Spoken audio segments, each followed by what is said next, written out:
Hello, it's Vicar Ezekiel Grabau, and today is Thursday of Lent 5, and we're finishing up our hymn, O Dearest Jesus, What Law Hast Thou Broken? LSB 439. Let's listen to that final stanza, stanza 15.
Just like our last hymn, LSB 438, A Lamb Goes Uncomplaining Forth, we conclude with the new creation, and specifically with some of the language of St. John's Revelation. And so, we also have some of the similar language, because we also have mention of the crown. Let's take a look at these first couple of lines. And when, dear Lord, before thy throne in heaven, to me the crown of joy at last is given. So we have this idea again of heaven being God's presence, to stand before his throne. And we're recalling Revelation chapter 7, where all the saints who have their robes washed white in the blood of the Lamb stand before his throne forever. And we have this idea of a crown, which is talked about by St. Paul, especially in his second letter to Timothy, about a crown that all those who have the righteousness of God by faith receive.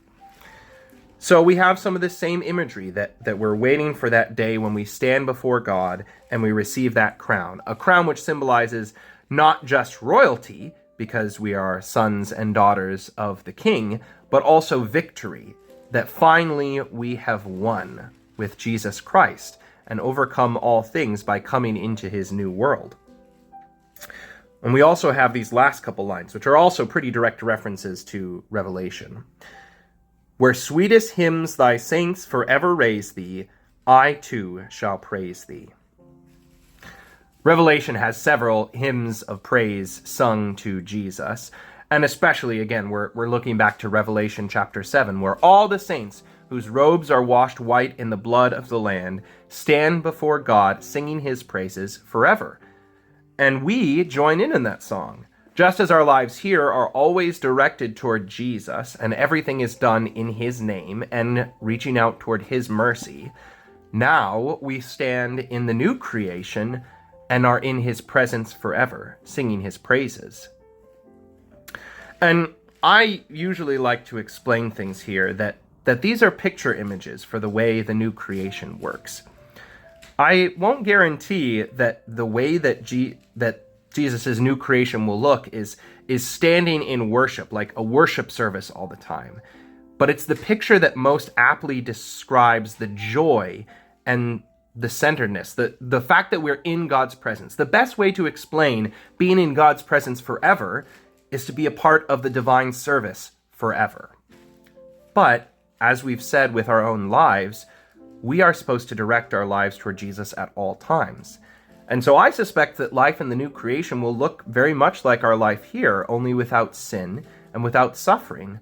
But our lives will perfectly be oriented towards God, and we will always have access to him. Just as Adam and Eve in the first creation in paradise had access to God at all times, but also had work that they did, where they worked in the garden and took care of the trees and the fruits. But there's something else. We've talked about this, and we'll actually talk about this image of the new creation one more time at least, because our next hymn is going to have some imagery at the very end as well. But there's something that's sort of worth talking about with this stanza, and we might have talked about it with the last hymn. But sort of the oddity of ending a hymn like this one with this image of the new creation and this resurrection to life and standing in God's presence forever. We've had this tone of this tune, which I've talked about quite a bit at the beginning, where there's this sort of sorrowfulness to it, this cry of agony in the middle and this outcry towards the end. And so it seems sort of strange for us to talk about the new creation and all this hope and joy in the midst of all of that.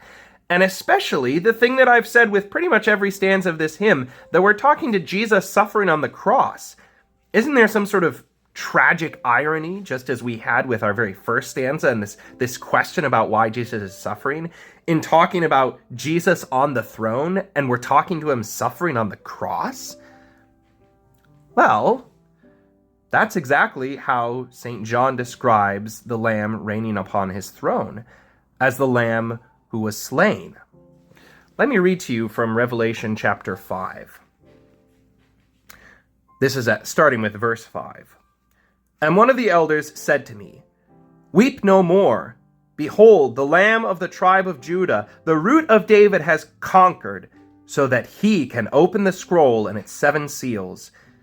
And between the throne and the 4 living creatures, and among the elders, I saw a lamb standing, as though it had been slain, with 7 horns and with 7 eyes, which are the 7 spirits of God sent out into the world. And he went and took the scroll from the right hand of him who is seated on the throne." The Lamb who was slain. And notice the language there. The Lamb who is standing as though it had been slain. Sort of a strange thing, but what St. John is describing is the Lamb isn't just a lamb who was slain and that's all done, but that you can see the marks of it having been killed. You can tell that it had been killed, and now it is alive again. It's the image of Jesus coming to his disciples, and the wounds are still in his hands and in his side and in his feet. He still bears them. And sometimes we can forget that a part of Jesus' glory is to die upon the cross.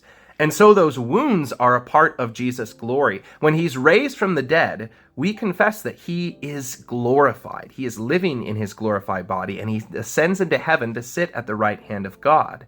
There's no magical change that happens between him ascending and him being raised from the dead. His resurrection from the dead is the beginning of that great exaltation, that moving towards God. And so those wounds are included in that glory. And his suffering and death is the beginning of his glorification, the beginning of his eternal reign. We've talked about this several times, and again, we're going to talk about this again with our next hymn, that it's not Jesus sitting at the right hand of God that is the beginning of the reign of Jesus, but it actually begins with his death on the cross, because it's there that he is exalted, that he is glorified, and he draws all people to himself, as Jesus himself explains in St. John's 6th chapter of his gospel. Not 6th chapter, that's the 12th chapter that he talks about being glorified, and that death is the way that he would be glorified, to be raised up and exalted upon the cross. So it is appropriate for us to talk about Christ's glory and to talk about this new creation in light of his cross, because that's where it all flows from. It flows from his very side, the new life of the church in water and in blood.